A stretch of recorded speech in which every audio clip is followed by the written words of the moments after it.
Est-ce que c'est réellement possible de développer une confiance en soi qui soit permanente et inébranlable? Eh bien, j'ai envie de dire oui et non, tout dépend de où vous situez votre niveau de confiance en vous et de comment vous la développez à l'intérieur de vous. Et donc, c'est tout le principe de la vidéo que je vous propose aujourd'hui, ça va être de faire la différence entre les notions habituelles de développement personnel qu'on entend sur la confiance en soi, qui elles amènent généralement à une confiance en soi qui est certes bénéfique, temporaire, mais qui est instable et qui dépend généralement tout le temps des circonstances extérieures, et de la confiance en soi que j'assimile plus à un niveau de domaine spirituel, de développement spirituel, qui, elle, permet d'avoir vraiment une confiance en soi absolument inébranlable et qu'on installe en soi de manière permanente. Donc si vous ne me connaissez pas, bienvenue à vous sur ma chaîne YouTube, je suis Paul Lechantre et je suis vraiment très heureux de partager toutes ces notions aujourd'hui avec vous, puisque je suis sûr qu'elles vont vous permettre de voir votre confiance en vous à un tout autre niveau, à une toute autre échelle, et vous comprendrez à la fin de cette vidéo comment développer dans votre vie une réelle confiance en vous qui sera absolument inébranlable. On démarre, c'est parti.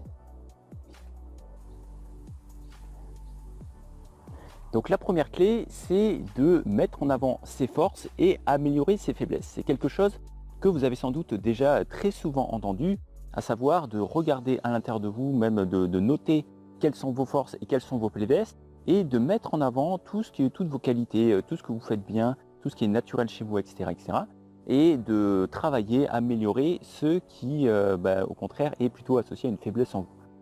Et donc ça, c'est bien sûr très utile à un certain niveau, mais ça maintient en vous en fait la possibilité que vous puissiez être pas suffisamment bien à un certain moment donné, et donc ça vous maintient dans une lutte perpétuelle de je dois m'améliorer, je dois être constamment différemment et je dois être la meilleure version de moi-même tous les jours, tous les jours, tous les jours. Et donc je sais bien que c'est quelque chose qu'on entend très souvent, mais je vais vous inviter à voir les choses d'une autre manière qui vous apportera beaucoup plus de paix et du coup beaucoup plus de confiance en vous sans avoir besoin de changer quoi que ce soit.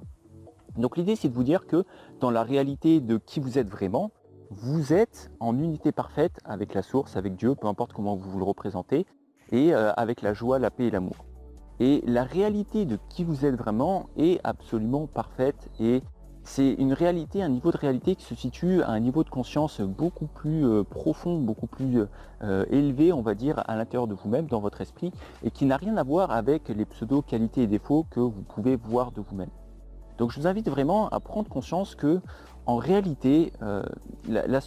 dans ce qui importe réellement dans la réalité de votre être, vous n'avez absolument rien à changer à l'intérieur de vous. Et je sais que c'est une notion qui peut paraître un petit peu difficile à appréhender au début, mais je peux vous assurer que plus vous allez vous répéter ça, plus vous allez vous souvenir de cette unité parfaite en fait avec la source, avec Dieu, avec l'amour, la joie, la paix, et moins vous aurez besoin de vouloir changer les choses en vous pour être suffisamment bien pour avoir confiance en vous. Et donc naturellement, vous aurez une confiance en vous qui sera beaucoup plus stable et beaucoup plus permanente. La deuxième chose à laquelle on pense généralement dans le cadre de la confiance en soi, c'est d'apprendre à croire en soi, de voir le côté positif des choses en soi-même et de croire en soi. Et donc en soi, il n'y a absolument aucun mal à ça, mais tout dépend encore une fois d'où vous situez votre observation de votre soi. Comme vous l'avez un petit peu compris, puis si vous me suivez depuis un petit moment, c'est des notions que vous avez qu'on a déjà abordées ensemble, il y a une différence essentielle entre votre petit soi, le petit soi qui est lié à l'ego, qui est lié au jugement, à la comparaison et au besoin d'identité à travers tout ce que vous voyez autour de vous, et votre grand soi qui n'a rien à voir finalement avec les circonstances extérieures, mais qui est le reflet parfait de votre unité, encore une fois avec la source, avec Dieu, avec la paix, la joie et l'amour, qui se situe à l'intérieur de vous dans un autre niveau de conscience en vous. Et donc, au lieu d'essayer de développer votre confiance en vous à travers le fait de croire en vous, je vous invite à avoir foi en cet espace intérieur que vous avez en permanence à l'intérieur de vous et qui correspond à votre véritable soi, à votre grand soi avec un grand S, et qui est le reflet parfait en fait de cette unité avec la paix, la joie et l'amour, où rien ne manque, où il n'y a besoin de rien de différent et où vous êtes parfait tel que vous êtes. Mais en fait, du coup, c'est exactement la même chose. Au final, c'est que vous allez croire en vous-même, sauf que ça va plus être le fait de croire en vous-même au niveau du petit soi, de l'ego, ce qui va forcément vous amener à de la frustration, de la comparaison et à un changement permanent, mais au contraire de croire en vous par rapport à la réalité de qui vous êtes vraiment, et par rapport à ce niveau de conscience qui est bien plus élevé et bien plus associé à la réalité de qui vous êtes vraiment et qui lui sera absolument permanent.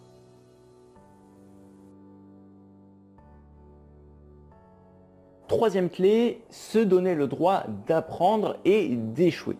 Donc de manière générale, vous avez très certainement souvent entendu que vous avez le droit d'échouer et que vous êtes en permanence dans un apprentissage et que finalement l'échec n'est pas grave puisque l'échec vous permet de rebondir et d'apprendre de vos erreurs pour vous améliorer et du coup développer une meilleure confiance en vous. Parce qu'en plus, à force de traverser des situations qui sont difficiles et de les transmuter à l'intérieur de vous, vous aurez naturellement plus confiance en vous. Et bien là, je vais vous inviter à voir la chose d'une manière un peu différente, tout simplement pour vous dire et installer dans votre esprit la notion que vous ne pouvez jamais échouer. Donc il n'est pas question d'accepter l'échec et de surmonter l'échec. L'idée c'est vraiment de vous dire que vous ne pouvez jamais échouer parce que tout ce que vous traversez, tout ce que vous expérimentez dans votre vie, et je dis bien tout parce que c'est vraiment le cas à 100%, est absolument parfait par rapport à ce que vous avez besoin d'expérimenter par rapport à votre propre cheminement spirituel individuel. Donc l'idée vraiment c'est de vous dire que peu importe ce que vous traversez dans votre vie, c'est toujours parfait par rapport à ce que vous avez besoin de comprendre sur vous-même et que donc il n'y a même pas de notion d'échec ou de pas échec, tout est juste parfait par rapport à votre propre cheminement individuel. Clé numéro 4, se libérer du regard des autres ou ne plus subir le regard des autres. Et en soi, c'est un conseil, une clé qui est vraiment très très utile parce que bien entendu que ça fait énormément du bien de se libérer du regard des autres. Mais je vais vous inviter encore une fois à voir ça à un autre niveau de pensée, un autre niveau de conscience. Parce que tant que vous maintenez à l'intérieur de vous, dans votre esprit, la possibilité que vous deviez vous protéger du regard des autres, parce que les autres peuvent vous juger, vous critiquer, vous attaquer, etc., etc., eh bien en fait vous continuez à fonctionner dans le système de pensée inconscient de l'ego, de la dualité, et donc vous continuez à vous sentir séparé de tout, des autres, et vous êtes tout le temps finalement sur de l'autodéfense par rapport à tout le monde. Et donc l'idée c'est au contraire de vous rappeler que vous êtes en unité parfaite avec tout le monde et que chaque être humain, et j'insiste bien absolument chaque être humain, est le reflet parfait de cette unité avec la joie, la paix et l'amour, et ce sans exception. Et je peux vous assurer que si vous apprenez à voir chaque être humain non plus comme un rival, quelqu'un de qui vous devez vous protéger, mais au contraire comme quelqu'un qui est comme vous, le reflet parfait de l'unité avec la joie, la paix et l'amour, eh bien ça va vous permettre de vous libérer de toute forme de jugement, de comparaison. Et du coup, vous aurez une confiance en vous qui sera absolument inébranlable parce que vous savez que quoi qu'il arrive, en fait, les autres ne peuvent pas réellement vous attaquer. Si ça vous intéresse d'en savoir plus par rapport à ces notions-là, j'ai fait une séance la semaine dernière sur l'épopée du bonheur où je parle justement d'un petit peu de cette notion de confrontation au regard des autres. Donc je vous invite à aller la voir sur ma chaîne, je vous mettrai le lien dans la description et elle vous aidera sans doute à voir les choses avec beaucoup plus de facilité par rapport à cette notion de dualité et de confrontation vis-à-vis du regard des autres.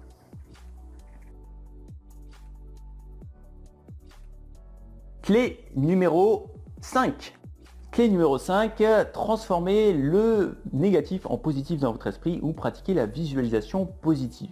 Donc bien entendu, c'est quelque chose qui est très courant, très commun et qui est très utile à une certaine échelle, mais ce n'est pas suffisant pour développer en vous une confiance absolument inébranlable parce que c'est une méthode de fonctionnement, un système de pensée qui est basé sur la dualité, à savoir qu'il existe à l'intérieur de vous à la fois du négatif et du positif.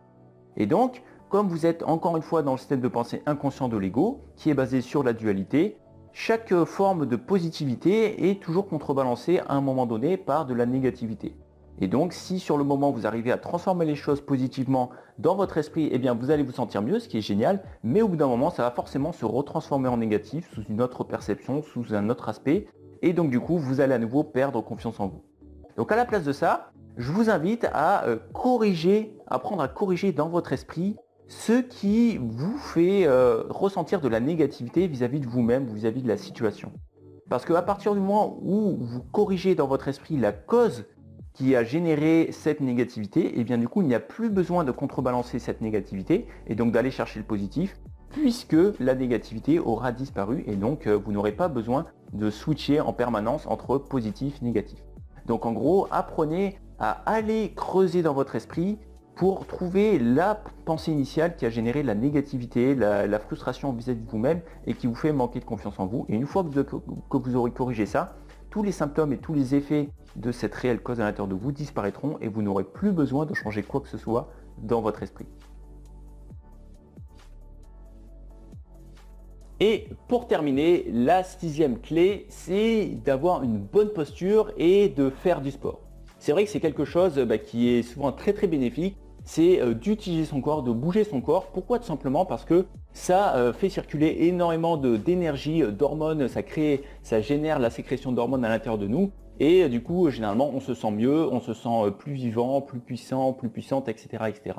Et encore une fois, c'est quelque chose qui est très utile, mais, et oui, parce qu'il y a encore un mais bien entendu, c'est toujours quelque chose qui est éphémère et vous l'avez sans doute déjà vécu comme moi pendant des années. Vous, du coup, vous sentez finalement obligé au bout d'un moment de faire du sport pour avoir confiance en vous. Et si vous ne faites pas de sport, du coup, vous vous sentez encore pire qu'avant. Et vous commencez à culpabiliser, etc., etc. Ce qui fait que vous rentrez dans un cercle vicieux où finalement, cette solution pour avoir confiance en vous devient une prison, une contrainte que vous êtes obligé de suivre pour vous sentir bien.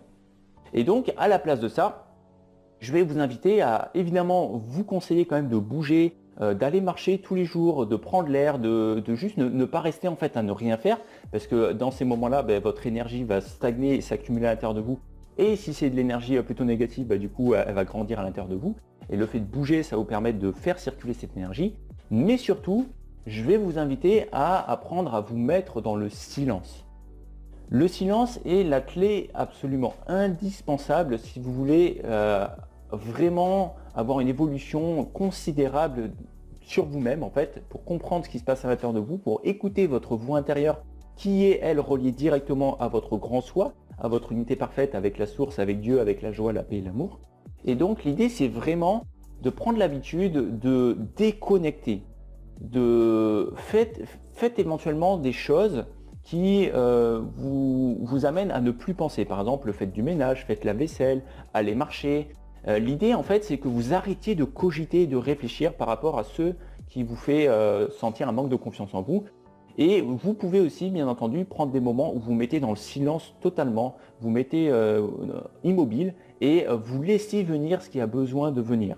Et là ce qui peut être très bien aussi dans ces moments-là, c'est de prendre un papier, un stylo et de noter tout ce qui vous passe par la tête pour vider finalement tout ce qui a besoin d'être vidé de votre esprit inconscient et faire revenir du coup naturellement, revenir à votre conscience, votre unité parfaite avec la joie, la paix et l'amour.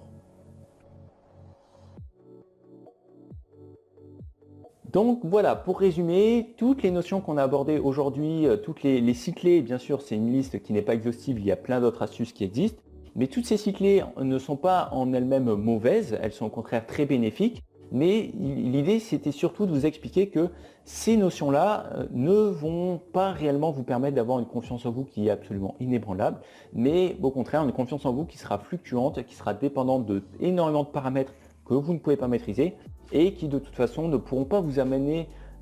un réel bien-être, un réel bonheur, puisqu'elles sont liées au système de pensée de l'ego. Et donc toutes les subtilités que je vous ai apportées dans cette nouvelle vision des choses, cette vision spirituelle, vous n'allez bien entendu pas pouvoir les appliquer tout de suite parce que ça demande de la pratique, de l'entraînement avec de la patience et de beaucoup de douceur. Mais si vous voulez que je vous aide à mettre en place toutes ces notions et à comprendre toutes ces notions, je vous propose de rejoindre l'Épopée du Bonheur, un programme d'enseignement que j'ai créé spécialement pour vous aider à intégrer ces nouvelles notions spirituelles que vous n'avez pas l'habitude d'entendre à travers une séance tous les lundis soirs à 20h30. C'est totalement gratuit. Vous avez le lien pour vous inscrire dans la description. Et puis du coup, pendant ces séances, c'est en live, donc je réponds à toutes vos questions et je présente une thématique toutes les semaines en fonction de la thématique du mois. Donc là, par exemple, au mois de septembre, la thématique, c'est voyage vers la douceur, la tendresse et la bienveillance. Donc écoutez, merci en tout cas d'avoir suivi cette vidéo. Mettez-moi en commentaire si vous avez des idées de thématiques, des choses que vous voudriez que j'aborde dans les prochaines vidéos. Si éventuellement cette vidéo aussi vous a été utile, ça me ferait bien entendu énormément plaisir de savoir. Et si vous voulez venir discuter avec moi sur mes réseaux sociaux, Facebook, Instagram, TikTok, vous avez le lien également dans la description et je serai ravi de venir échanger avec vous et de répondre à toutes vos questions. Allez, sur ce, je vous souhaite de passer une très bonne journée, une très bonne soirée et on se retrouve la semaine prochaine pour une nouvelle vidéo. Ciao ciao.